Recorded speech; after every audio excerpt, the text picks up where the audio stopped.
This is going to sound weird, but bear with me. When I was in high school, there was a kid who told everyone he was a demon. I don't feel comfortable even writing his name for reasons you'll soon understand, so I'm just going to call him Patrick, even though his real name sounds like something out of a Shakespeare play. He was extremely socially awkward and walked around with an eerily empty stare that made even teachers uncomfortable. He wore the same plain, gray hoodie literally every single day. I'm not exaggerating, I'm pretty sure he never washed it, since he always smelled terrible too.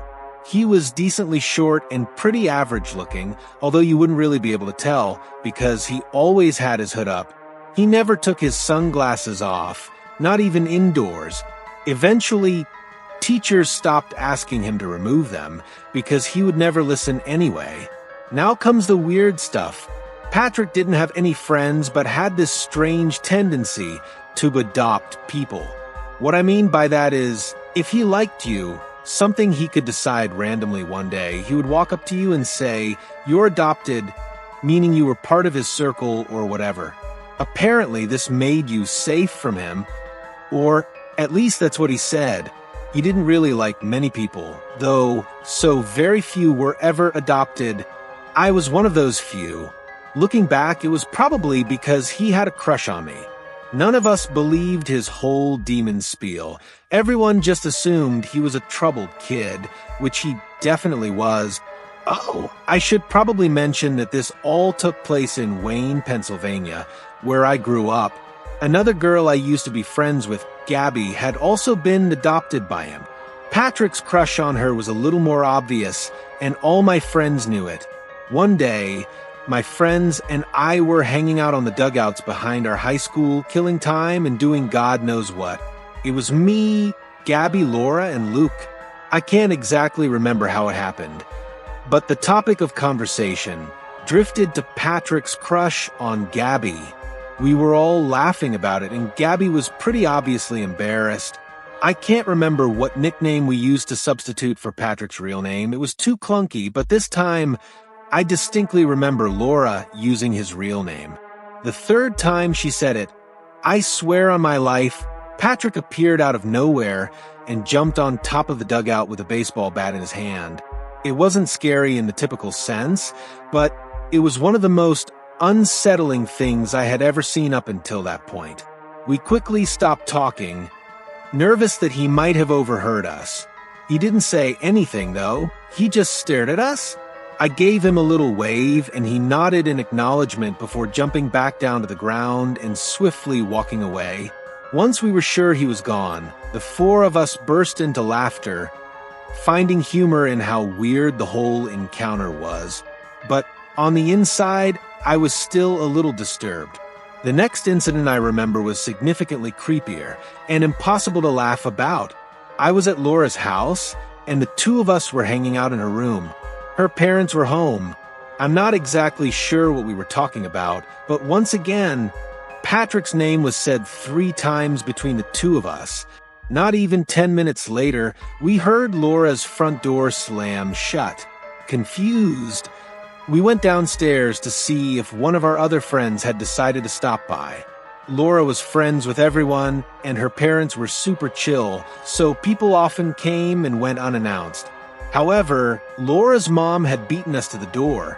We turned the corner into the living room and stared in shock at Patrick, who was just standing there, talking to Laura's mom.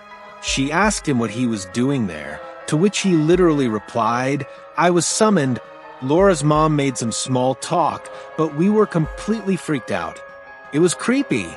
A few minutes later, we made the connection between the two events. He seemed to pop up whenever his name was uttered 3 times. I know how ridiculous this sounds, but we had both witnessed 2 unexplainable events and knew Patrick's history of claiming to be a demon. How else could anyone rationalize what had taken place? We told all of our friends about the incident the next day, and our friend group swore never to say his name 3 times in one conversation again. Things were going well for a few months, and I started to think that maybe I had overreacted. That is, until one day, when my same group of friends were hanging out at my other friend Johnny's house. We were chilling on his back deck when the topic of conversation once again shifted to Patrick. Despite all of our efforts to convince him, Johnny refused to believe what we told him about Patrick. Even after confirming the story with the entire group, he remained skeptical. To prove his disbelief, he jokingly said Patrick's name 3 times in the same sentence. To our dismay, when nothing happened, he grinned and told us we were stupid to believe something so ridiculous. As annoyed as I was, part of me felt relieved that nothing had happened. I spoke too soon, though. A few minutes later, Patrick suddenly jumped over Johnny's backyard fence. Johnny noticed him first and stopped speaking mid-sentence. The rest of us followed suit, going dead silent, nervous about what Patrick might do this time. We watched in tense silence as he stared at us for a few seconds before jumping back over the fence and disappearing out of sight. Johnny started freaking out and accused us of conspiring with Patrick to scare him. We told him, once again, that we had literally begged him not to say anything. We sat in silence for a while before Johnny eventually told us all to go home, clearly shaken from the experience. The last experience I had concerning Patrick was definitely the scariest and most disturbing. It was the only one where I felt like my life might actually have been in danger. A few months after the incident at Johnny's house, I was home alone one night. My parents rarely left the house back then, so this was a rare occurrence. I decided to take advantage of the situation and invited a boy over whom I had been talking to. He was kind of a tool, but so were most of the guys I talked to at that age. We were hanging out in my room, and it was lightly raining outside. After a while, he mentioned something about Patrick, which made me visibly cringe. Confused, he asked what was wrong, so I explained the situation to him. He burst out laughing and told me he was going to say Patrick's name just to scare me. I begged him not to, but he did it anyway. Only this time, he didn't just say it. He screamed Patrick's name 3 times at the top of his lungs. There was no delay this time. The storm was getting heavier. I glanced down at my driveway and screamed when I saw a silhouette of a person looking up at my window. It was too dark and stormy to know for sure, but I was 99% certain it was Patrick. I shut the blinds and rushed downstairs to make sure all the doors were locked. After locking the back door, I saw him again, this time standing motionlessly in my front yard. A panic attack started to set in, and I felt certain that Patrick was going to find a way inside my house. I started screaming, "I'm adopted," over and over again, hoping it would do something. I knew there was no way he could hear me, but my mind was all over the place at that point. The guy I was with ran downstairs a few seconds later and picked me up off the kitchen floor in an attempt to comfort me. I looked out the window again, and he was gone. The storm was still raging, but there was no way I was going to search the property. The next morning, after that guy had left, I went out to inspect my yard, and to my horror, I found something sinister in the far corner of my backyard. It was Patrick's hoodie, and wrapped inside of it were a couple of random belongings of mine that I had assumed were lost. My parents were gone for another day, and I was too scared to call the police. I figured I'd show my parents what I had found after school the next day, and they would take it from there. I never had to, though. The next day, Patrick didn't show up to school. He didn't show up the day after that either. None of us ever saw him again, and no one knew what happened to him. My parents still live in the same house, which is something I think about a lot. I know this isn't your typical scary story, but I'm not sure where else to vent about this. A few people from school told me they had caught Patrick hiding and eavesdropping on their conversations, which could explain how he was able to show up out of nowhere. As I've grown older and thought back on the whole thing, I think what makes the most sense is that Patrick was just a mentally ill stalker who followed me and possibly other girls around. That would explain why he always seemed to appear when his name was mentioned. It creeps me out just imagining him following me everywhere, listening to me. I don't even want to think about where he is today. I'm from Denver. This happened a few years ago when my friend Mike and I were heading to a dinner party on a snowy Saturday evening. We decided to stop at a liquor store before heading to the party. It was honestly a pretty annoying detour with the snow coming down, but we didn't want to show up completely empty-handed. We picked out some local craft beers and a bottle of whiskey and made our way back to the car. I remember the snow starting to pick up around then, but it was nothing we weren't used to. Mike ran back into the liquor store to grab a pack of ZYNS, his latest nicotine fixation. I remember being annoyed about that because I was the one driving and my car wasn't exactly the best for driving in the snow. After a few minutes, he emerged from the liquor store and hopped in the car. I immediately pulled out of the parking lot, and we were back on our way. The snow was falling even heavier now, covering the roads in a thick blanket of white. The drive to the party was supposed to be straightforward. After a tense few minutes driving uphill, I turned a corner and was met with a sight no one ever wants to see. In the middle of the street was a stopped car with its hazard lights flashing ominously, cutting through the falling snow like distress signals. Both the driver's and passenger's side doors were wide open. I was tempted to just drive around it and continue on my merry way, but Mike insisted that I stop. Judge me if you want, but I'm not your typical Good Samaritan.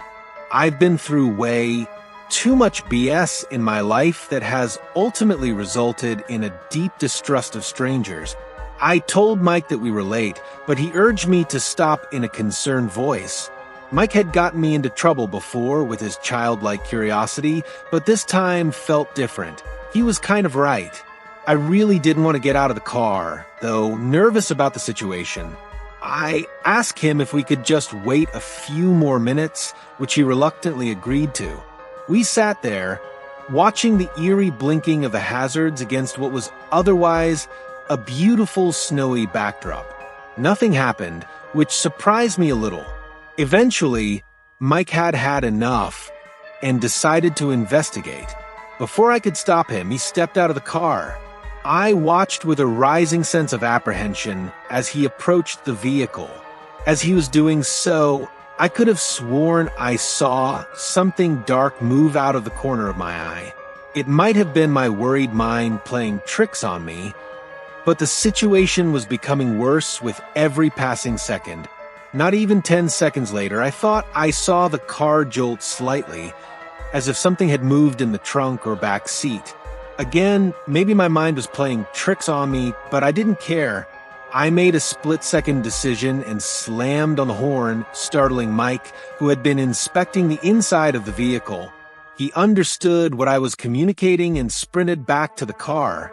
I drove off immediately and told him my suspicion that the whole thing was a trap. Mike was pretty annoyed when I admitted that I didn't have any actual proof, but I responded in a firm voice, telling him that I wasn't going to risk my life for someone who could easily call for help. The rest of the drive was pretty tense, to be completely honest. Mike was the type of guy to hold a grudge longer than most. When we finally arrived at the dinner party, things felt normal again, at least for a little while. We were at the party for several hours, and Mike and I had all but forgotten what had happened earlier. After a nice dinner and an enjoyable time catching up with old friends, our host turned on the TV to give the departing guests an update on the snowstorm. He flipped over to the local news, and what I saw was absolutely horrifying. The police were issuing reports of a stolen vehicle that had been hijacked not even 2 hours earlier. They aired a spoken account from the victim, which went something like this. A woman was driving her teenage son home from a friend's house when she noticed a car in the middle of the road with its hazard lights flashing and both doors wide open. As they approached the vehicle to see if someone needed help, two men suddenly sprang out from behind a snowbank, while another emerged from the trunk. They held the woman at gunpoint and forced her to hand over her keys. The thieves then sped off with the stolen car, as well as the one that had been used in the trap. I stared at Mike with a look of pure fear. That could have been us. The two of us told the rest of the party what had happened earlier, and it quickly put a damper on the general atmosphere, although people were eating the story up. The worst thing about this experience is that it made me even more distrusting of strangers than I already was. I often think about how many people I might have helped in times of need if I hadn't experienced such a meticulous trap. The series of events I'm about to recount happened over 30 years ago during my early childhood. Forgive me if some details are a little shaky, but I'll try to remember as much as possible. I was around 10 years old, and my extended family was massive. At that age, it was hard for me to remember the faces of all my relatives, let alone their names. Our family owned a communal beach house shared among my dad and his siblings. I don't know the exact dimensions, but I'm pretty sure it could sleep over 30 people. Because of this, my family would often spend entire chunks of the summer down there. Both my parents had jobs that allowed them to work remotely or take extended breaks from the office. My dad's siblings and their kids did the same, so there was rarely a time when it was just our immediate family at the beach house. I got along well with all my cousins and preferred spending time at the beach house rather than at home, since I was closer to some of my cousins than my hometown friends. I liked a lot of my aunts and uncles too, but my favorite by far was Uncle Joseph, who was the father of my cousin Brandon. Brandon was honestly kind of antisocial, and we didn't play together much. Uncle Joseph, on the other hand, was awesome. He never failed to brighten my mood or make me laugh.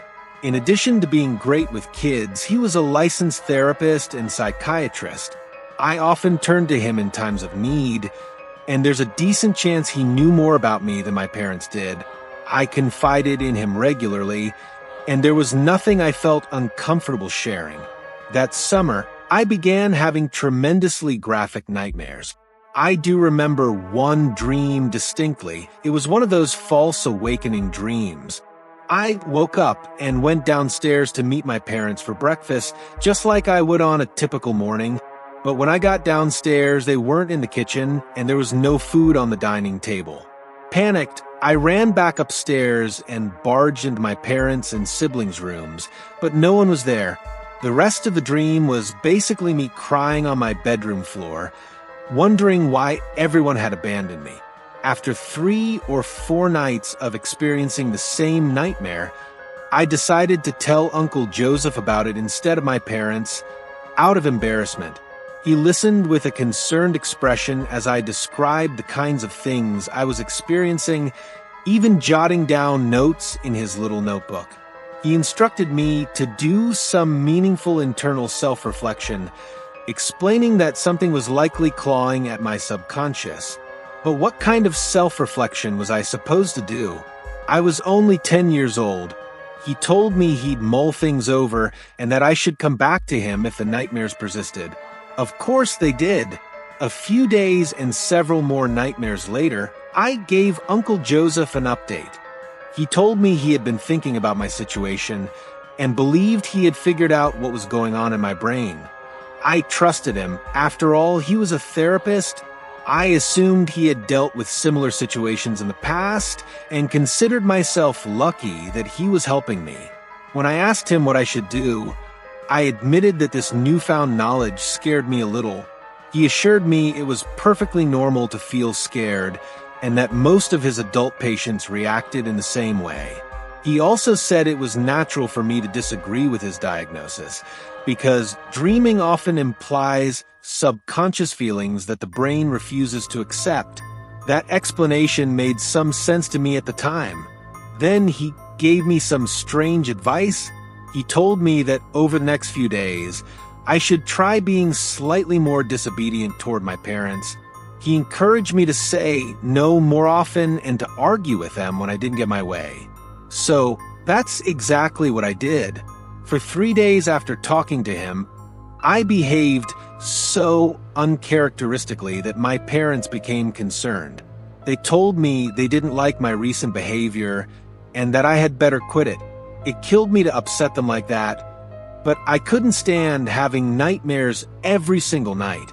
I would have done anything to put an end to those night terrors, but they didn't stop. In fact, they got worse.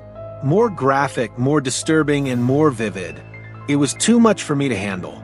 I confided in Uncle Joseph again, desperate for a solution. This time, he told me there was one more thing we could try.